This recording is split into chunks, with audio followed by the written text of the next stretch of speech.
देश के समस्त याची भाई और बहनों को जय हिंद। मित्रों, आज वीडियो करने का उद्देश्य सिर्फ जानकारी आपको देना। नंबर 1 केस के बारे में, नंबर 2 सुप्रीम कोर्ट के बारे में। उसका मेन कारण है कि सिंगल बेंच से और डबल बेंच से भी हमें आपको निराशा मिल चुका है। तो हमारे लिए दो ही ऑप्शन है। पहला ऑप्शन कि हम घर बैठ जाएं। जब तो आप घर बैठ जाते हैं तो कुछ भी नहीं मिलेगा, कुछ भी हासिल नहीं होगा। जो हमारा आपका सपना है वो सपना ही रह जाएगा। दूसरा ऑप्शन हमारे आपके लिए माननीय सर्वोच्च न्यायालय दिल्ली। हम प्रयास करते हैं, कोशिश करते हैं, तो पूरा आशा है हमें आपको वर्दी मिलने का। क्योंकि आज तक जो भी माननीय सर्वोच्च न्यायालय दिल्ली का शरण लिया है पुलिस भर्ती से, कोई भी निराश नहीं लौटा है। लेने कुछ गया, मिल कुछ गया। मतलब थोड़ा बहुत आशा करके गया और जितना आशा था उससे कहीं ज्यादा उनको मिला सीटें। तो हम ये कह सकते हैं कि माननीय सर्वोच्च न्यायालय दिल्ली से आज तक कोई निराश नहीं लौटा है। लेकिन माननीय सर्वोच्च न्यायालय दिल्ली वही जाता है जो हाई कोर्ट से राहत नहीं मिलता है। यह भी सच्चाई है। तो हमें आपको माननीय उच्च न्यायालय इलाहाबाद से राहत नहीं मिला है, तो हमारे आपके लिए अंतिम रास्ता सुप्रीम कोर्ट है। अब हम सुप्रीम कोर्ट के बारे में आप लोगों को अवगत कराना चाहता हूं, क्योंकि हाई कोर्ट से सुप्रीम कोर्ट में बहुत अंतर है। मित्रों, कुछ अधिवक्ताओं से मुलाकात हुआ, अपने केस पे चर्चा हुआ, जैसे जूनियर अधिवक्ता दानिश जुबेर जी से, जूनियर अधिवक्ता पुरुषोत्तम जी से। क्योंकि जो ड्राफ्टिंग होता है केस का, वो वहां का रूल है कि जूनियर अधिवक्ता ही करवाते हैं। पहली चीज, फाइनल बहस के लिए इंगेज किया जाता है सीनियर अधिवक्ता। बहुत ज्यादा सीनियर अधिवक्ता हैं। आपके केस के हिसाब से, किस बेंच में आपका केस जा रहा है, उसी हिसाब से सीनियर अधिवक्ता एंगेज किए जाते हैं। सीनियर अधिवक्ता से भी मुलाकात हुआ जूनियर अधिवक्ता के थ्रू, क्योंकि डायरेक्ट आप सीनियर अधिवक्ता से नहीं मिल सकते हैं। यह सुप्रीम कोर्ट का सिस्टम है और हाई कोर्ट का ऐसा नहीं है। आप यहां सीनियर अधिवक्ता से डायरेक्ट मिल सकते हैं, लेकिन सुप्रीम कोर्ट में ऐसा नहीं है। क्योंकि जजमेंट ओपन होने से पहले इसीलिए हम सुप्रीम कोर्ट जाके जानकारी लेना चाहते थे कि वहां का सिस्टम क्या है। आप जब तक सिस्टम को जानोगे नहीं तब तक कैसे कार्य कर पाओगे। और अनजाने में कोई भी कार्य किया जाता है तो सफलता मिलने का चांस कम होता है। लेकिन जब सारी जानकारी आप जुटा के प्रयास करते हो, कोशिश करते हो, तो सफलता मिलने का चांस बहुत होता है। इसलिए हम वहां जाके समय दिए, वक्त दिए, जो काफी जानकारी मिला और अपने केस के बारे में पूरा डिटेल बताया गया, सारे डॉक्यूमेंट दिखाया गया। तो सब कुछ दिखाने के बाद जो परिणाम निकला वो संतोषजनक है कि वहां से राहत मिलना 100% कन्फर्म है। और आज तक का इतिहास है कि वहां से कोई निराश नहीं लौटा है। अब मखीजा मैडम से संपर्क किया गया है, जिनका पूरा नाम बीभा दत्त मखीजा है, लेकिन लोग शॉर्टकट में मखीजा मैडम कहते हैं। कपिल सिब्बल साहब से मुलाकात तो नहीं हुआ, लेकिन उनके बारे में चर्चा जरूर हुआ आगे इंगेज करने के लिए। क्योंकि आपको हमको या तो केस एक्सेप्ट कराना है तो एक बहुत बड़ा चेहरा होना चाहिए। और खासकर कपिल सिब्बल साहब टॉप 5 के सुप्रीम कोर्ट के अधिवक्ता हैं, जो उनका हमारे केस में फर्स्ट हेयरिंग में रहना बहुत ही इम्पॉर्टेंट है।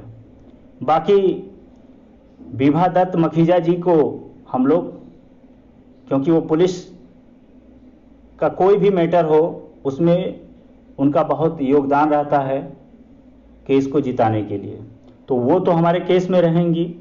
बाकी कपिल सिब्बल साहब रहेंगे। हम 2 सीनियर और 2 जूनियर दानिश जुबैर जी और पुरुषोत्तम जी को रखेंगे। ये 4 अधिवक्ता के साथ हम शुरुआत करेंगे। दानिश जुबैर जी ये 2011 एसआई जो सेम मैटर था इन्हीं के द्वारा ड्राफ्टिंग किया गया था और परिणाम जो है याचिकाकर्ता के पक्ष में गया था। तो पूरा मुलाकात किया गया, अपने केस पे चर्चा किया गया, बहुत कुछ जानकारी जुटाया गया, जो समय दिया गया उससे बहुत कुछ सीखने को मिला। और यही हमारा मकसद था कि पहले जाके जानकारी जुटाना, वहाँ के सिस्टम के बारे में, वहाँ के अधिवक्ता के बारे में, कोर्ट के बारे में सारी जानकारी जुटाया गया। ये सारी चीज़ें हो गए वहाँ के बारे में। अब हम आपको केस के बारे में, क्योंकि केस के बारे में तमाम अफवाहें हैं, तमाम लोग का यही तो काम ही रहता है, लेकिन फिलहाल छोड़िए, इसको लेके भी बहुत तमाम प्रकार के राय हैं, ये वो तामझाम पूरा। देखिए, सिंगल बेंच में या डबल बेंच में, मेरा मकसद साफ था कि हम वेटिंग लिस्ट के लिए नहीं जाएंगे। कभी भी वेटिंग लिस्ट के लिए ना तो हम कहे हैं और ना तो संभव है। चाहे वो सर्वोच्च न्यायालय दिल्ली हुआ, चाहे माननीय उच्च न्यायालय इलाहाबाद, कहीं भी वेटिंग लिस्ट के लिए प्रोविजन नहीं है और ना कोर्ट इसे एक्सेप्ट करता है और ना हमारे आपके रूल में वेटिंग लिस्ट का प्रोविजन है। तो एक तरह से हम कह सकते हैं कि किसी का होगा मनसा, वो तो हम नहीं जानते हैं, वो उनके जानकारी पे निर्भर करता है कि मेरिट डाउन करने का कोई भी प्रोविजन नहीं है। ना तो कोर्ट इस पक्ष में रहता है और ना आपके हमारे रूल में है। नंबर 1 हो गया। दूसरा जो ऑप्शन है वो रूल कि रूल 15G, रूल 15F ये बाधा है और इन्हीं के द्वारा जो सीटें बचा हुआ है। रूल 15G का मतलब होता है मेडिकल में जो बची हुई सीटें हैं वो। रूल 15F का मतलब है वेरिफिकेशन में बची हुई सीटें वो। ये टोटल जो वैकेंट सीटें हैं ये हमारा आपका हक है, ये चीजें हमें आपको चाहिए। लेकिन आप रूल को चैलेंज करेंगे सुप्रीम कोर्ट में तो 90 और 10 का चांस रहेगा। 90% कुछ भी हो सकता है, 10% हमारे आपके फेवर में जा सकता है। तो दोनों चीज आपको बता दिया गया कि रूल के सहारे, वेटिंग लिस्ट के सहारे और कैरी फॉरवर्ड के सहारे आप सुप्रीम कोर्ट जाने में रिस्क है। अब हम आपको ऐसा कोई ऑप्शन देखना चाहिए कि जिसमें हमें आपको सफलता मिले, जो हमारा चर्चा हुआ। क्योंकि आप भी जानते हैं, क्योंकि लगभग 3 वर्षों से आप लोग इस भर्ती के बारे में सुनते आए हैं, कुछ ना कुछ एक भावी सिपाही हैं, जानकारी भी रखते होंगे। तो भर्ती बोर्ड के द्वारा तमाम गलतियां किया गया है। आप ये भी जानते हैं कि हम आप आर्डर को चैलेंज करेंगे, एडिशनल चीजें उसमें नहीं जोड़ सकते हैं, ये भी कंफर्म है। लेकिन हम आप आर्गुमेंट का एक हिस्सा बना सकते हैं जो भर्ती बोर्ड ने चाहे वो इंट्रैक्शन, चाहे वो काउंटर जो फाइल किया है, जो एफिडेविट फाइल किया है, उस में जो कमियां, कई प्रकार के वो चीजें दिए हैं, उसका हमें लाभ लेना है। उनका जो इंटरेक्शन है, क्योंकि जो भी डॉक्यूमेंट होता है बहुत सुरक्षित रखा जाता है। उनका दो इंटरेक्शन है हमारे पास। एक 416/2021 का, जिसमें उन्होंने 15 मई को पीएससी का प्रथम चरण का परिणाम मान रहे हैं। एक और इंटरेक्शन है, वो प्रथम चरण का परिणाम 21 मई को मान रहे हैं। दोनों में काफी डिफरेंट हो गया। तीसरा चीज, आप जानते ही होंगे, द्वितीय चरण का परिणाम जो उन्होंने माना है वो 23 जनवरी 2019 का मांगा है। मतलब ये कह सकते हैं कि हमारा आपका जो भर्ती है वो 23 जनवरी 2019 को कंप्लीट हुआ, उसके बाद कोई विज्ञापन नहीं आया। ये ठीक है, लेकिन उनके अनुसार जनरल की सीटें 1366 23 जनवरी 2019 को भरा गया, लेकिन उनके द्वारा जो फर्स्ट काउंटर दिया गया है 23 जनवरी को, जो द्वितीय चरण का परिणाम मान रहे हैं, उसमें ओबीसी का भी मेरिट डाउन हुआ 396 से 395.97, एससी का भी मेरिट डाउन हुआ 377.1 से 377.07, और जनरल का भी मेरिट डाउन हुआ, आप लोग जानते ही होंगे। तो कई चीज, कई जगह अलग अलग परिभाषित किए हैं। हर काउंटर, हर एफिडेविट, हर इंटरेक्शन एक सेम नहीं है। ये सारी चीजें और जो हम लोग बेस बना के घुसेंगे वो बहुत ही स्ट्रांग है। 100% एक्सेप्ट होने से कोई रोक नहीं सकता है। उसका प्लानिंग चल रहा है और 80% हमारा कार्य हो भी चुका है। ड्राफ्टिंग का कहां कराया जा रहा है, किससे कराया जा रहा है, ये गोपनीय है। 20% सिर्फ जजमेंट ओपन होने का इंतजार है। जिस दिन हुआ उसके दूसरे या तीसरे दिन रीट दाखिल हो जाएगा और डायरी नंबर आने में मुश्किल से 5 से 6 दिन लगेगा। हमारा पूरा मनसा है कि अगस्त में रीट एक्सेप्ट हो जाए। जो हम आप चाहते हैं कि 90 दिन में हमारा आपका परिणाम घोषित हो, तो हमें आपको तेजी से कोशिश करना होगा। ये सारी चीजें हैं, तमाम कमियां हैं, और तमाम चीज इकट्ठा करके एक जो अपील दाखिल किया जाएगा लगभग हजारों पेज का हो सकता है। तो उस पर चर्चा चल रहा है। अब इस बीच तमाम प्रकार के लोग हैं, तमाम प्रकार के मानसिकता रखते हैं, तो हम आप किसी को रोक नहीं सकते, स्वतंत्र हैं, लेकिन हम आप सही और गलत का अंदाजा लगा सकते हैं। इसलिए जो भी कुछ अफवाहें उड़े उसे आप लोग इग्नोर जरूर करिए, क्योंकि दर्द उसी को होता है जिनको घाव रहता है।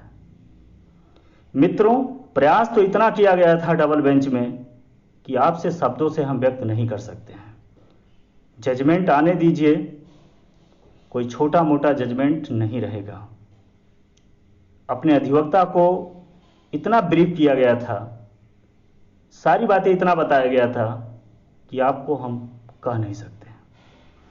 तो चलिए परिणाम नहीं आया तो सारा चीज व्यर्थ हुआ, लेकिन कोशिश में कमी नहीं हुआ था। बाकी हम आप सुप्रीम कोर्ट एक बेहतर रणनीति के साथ और बेहतर तैयारी के साथ जाएंगे, लेकिन वेटिंग लिस्ट के लिए या नियमावली को लेके या कैरी फॉरवर्ड को लेके ये मेन फोकस इस पे नहीं होगा। चौथा फोकस प्लानिंग चल रहा है, सारी चीजें बता ही दिए हैं। भर्ती बोर्ड ने क्या गलती किया है उस पे हम फोकस करके एक्सेप्ट कराएंगे, और जिस दिन एक्सेप्ट हो गया उसके बाद परत दर परत पे बहस होता रहेगा। 2 से 3 बहस में इंटरेक्शन कॉल करा ले गए तो 90 दिन से भी कम समय लगेगा फाइनल आर्गूमेंट होने में। ये सारे प्लानिंग है, वहाँ के सिस्टम, वहाँ से अधिवक्ता के बारे में सारी जानकारी जुटाया गया। अब बात आता है कि याची बनने का चार्ज क्या होगा और वहाँ के सीनियर अधिवक्ता हायर करने का चार्ज क्या होगा। वहाँ के जो सीनियर अधिवक्ता हायर करने इंगेज की बात है तो पर हेयरिंग चलता है।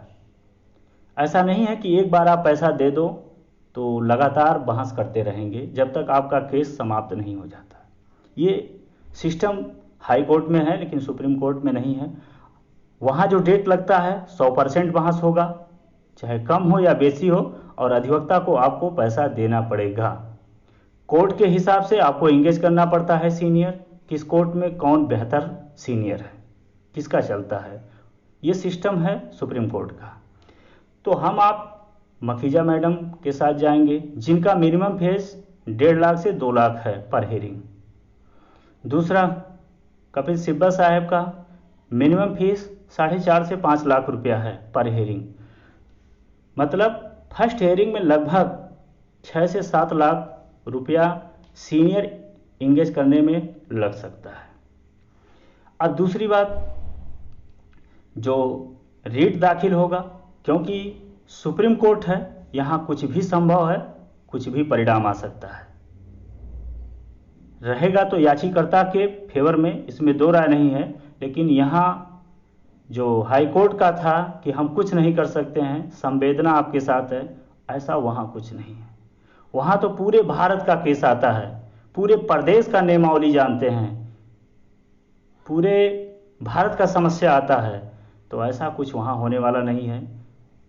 भर्ती बोर्ड ने गलत किया है तो 3528 सीटें भरा जाएगा, इसमें दो राय नहीं है। सिर्फ एक्सेप्ट हो जाए तो उनको एक एक सीट देना पड़ेगा। तो ये सारी चीज़ें हैं। तो वहाँ जो है कुछ भी हो सकता है। हम बता रहे थे कि याची जर्नल, वहाँ कुछ भी हो सकता है। इसलिए जो याची वहाँ बनने का जो चार्ज है लगभग 1700 से 1800 रुपया है और एक कैंडिडेट का। और आपको जो सीनियर इंगेज किया जाएगा उनका भी आपको फीस बता दिया गया। टोटल लगभग 1 से 2 बहस तक, क्योंकि 7 दूनी 14 लाख लग सकता है 2 बहस में। और ये रीट डालने के लिए तो जो भी कैलकुलेशन किया जा रहा है कि कम से कम 3000 से लेके 3500 रुपया प्रति कैंडिडेट फीस लग सकता है। इसमें 2 हेयरिंग हो जाएगा, तो दो सीनियर के द्वारा, और रीट पड़ जाएगा। इतना हो सकता है। इस पर अभी कम से कम 10 हमारे नए सदस्य आएंगे, क्योंकि जो भी आगे कार्य किया जाएगा, कार्यकारिणी में लगभग 10 सदस्यों का नया चयन किया जाएगा। उसमें कल से इस पर कार्य होगा, क्योंकि आज तक तो सुप्रीम कोर्ट के बारे में जानकारी लिया जा रहा था, तो कल इस पर चर्चा होगा। जब हमारे 10 सदस्य हो जाएंगे और 10 सदस्यों के बाद उनसे राय लेके, सबसे राय लेके फिर आगे कार्य किया जाएगा। लेकिन जो सुप्रीम कोर्ट का चार्ज था, सुप्रीम कोर्ट के अधिवक्ता अपने केस के बारे में सारी जानकारी आप लोग को दे दिया गया। इसी पे हम लोग काम कर रहे हैं और ज़रूर वर्दी मिलेगा, इसमें दो राय नहीं है। जो माननीय उच्च न्यायालय इलाहाबाद में निराशा जिसको मिलता है वही सुप्रीम कोर्ट जाता है, और सुप्रीम कोर्ट में सबको राहत मिलता है। आज तक कोई वहाँ से निराश नहीं लौटा है। बस हमें आपको रणनीतिक तौर पे कार्य करना होगा। बाकी तमाम लोग, तमाम विचारधारा के लोग हैं तो वो अपना काम करेंगे। हमें आपको सिर्फ वर्दी के लिए काम करना है और वो संघर्ष जारी है। जिस दिन, क्योंकि ड्राफ्टिंग का लगभग 80% काम हम करा चुके हैं, बाकी जैसे ही आता है पूरा, उसके बाद आगे काम चालू कर देंगे। जजमेंट ओपन होने का इंतजारी है। ये सारी चीज़ें हो गया। पूरी बातें आप लोगों को सुप्रीम कोर्ट के बारे में बता दिया गया। और जो नया सदस्य है कल से काम चालू हो जाएगा। हाँ, जो भी भाई इच्छुक हैं कार्य करने का, जो सदस्य नया, वो ज़रूर फ़ोन करें और कल से परसों भर में, और उसके बाद सबके सामने वो नाम रखा जाएगा और वो हमारे टीम के सदस्य होंगे। सदस्य का जो काम रहेगा वो हम पे खासकर नज़र रखेंगे। जो भी कार्य किया जाएगा वो पारदर्शी रूप से किया जाए, चाहे वो पैसे से लेके जो भी जहाँ खर्च किया जाएगा, कहीं भी कुछ गलती होता है तो वो सलाह दे सकते हैं और उनका जो भी विचार होगा 9-10 सदस्यों का उस पर चर्चा करके कार्य किया जाएगा। ये सारी चीज़ें हैं। बाकी कल और ऑडियो के माध्यम से सारी चीज़ें आप लोगों को बताया जाएगा। ऑडियो थोड़ा विस्तार ज़्यादा हो रहा है, लंबा हो रहा है, मजबूरी था सारी बातें बताना इसलिए। और बाकी और सारी चीज़ें कल, क्योंकि सुप्रीम कोर्ट का और केस को लेके बताना था। बाकी जो ये सदस्य की बात है, कल इस पे भी निर्णय लेके आप लोगों को बता दिया जाएगा। और आज या कल तक कुछ ग्रुप नया बनाया जाएगा जो सुप्रीम कोर्ट का है, और इस पे कल तक सारा बात बताया जाएगा। आज का जो भी बात था वो आप लोगों को बता दिया गया। इसी शब्दों के साथ विराम लेते हैं। जय हिंद।